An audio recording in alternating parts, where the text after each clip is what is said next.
এত চাপ, মনে হয় আমি অসুস্থ, শরীরের ডিগ্রি সারা জ্বর।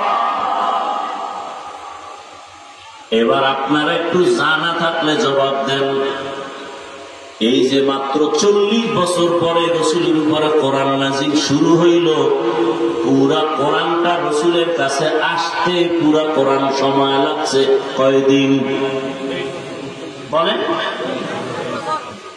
250 গ্রাম ওজনের কোরআন, রহমতের নবী, কত জ্ঞানের অধিকারী আমার নবী, সারা দুনিয়া সকল বিজ্ঞানীর মহাবিজ্ঞানী আমার নবী, সকল দার্শনিকদের মহাদার্শনিক আমার নবী।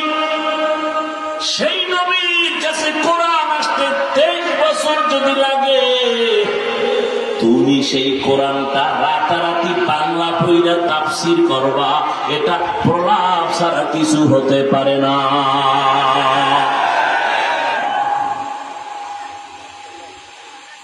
খোদার কসম, কেউ যদি কোরআনের কয়েকটা 29টা অক্ষর মাত্র বর্ণ, আরবি 29টা বর্ণ শিখতে চায় বিশুদ্ধ ভাবে, খোদার কসম একা একা জীবনে শিখতে পারবে না, কোন ওস্তাদ না ধরা পর্যন্ত। ওস্তাদ ধরতে হবে, চাই আপনি থার্ড ক্লাসের ওস্তাদ ধরেন, কারণ আপনি যত চেষ্টা বাংলা বইরা ইংরেজি বইরা কোনদিন কফ শেখা হবে না, আইন শেখা হবে না, হবে? তাহলে 29 অক্ষর শিখতে যদি ওস্তাদ লাগে, তাফসীর শিখবেন একা একা, কোন জগতের পাগলামি শুরু করো? এত সোজা মনে করেন কোরআন? এত সোজা? 29টা অক্ষর শিখতে যদি শিক্ষক লাগে, আল্লাহ হেদায়েত দান করুন।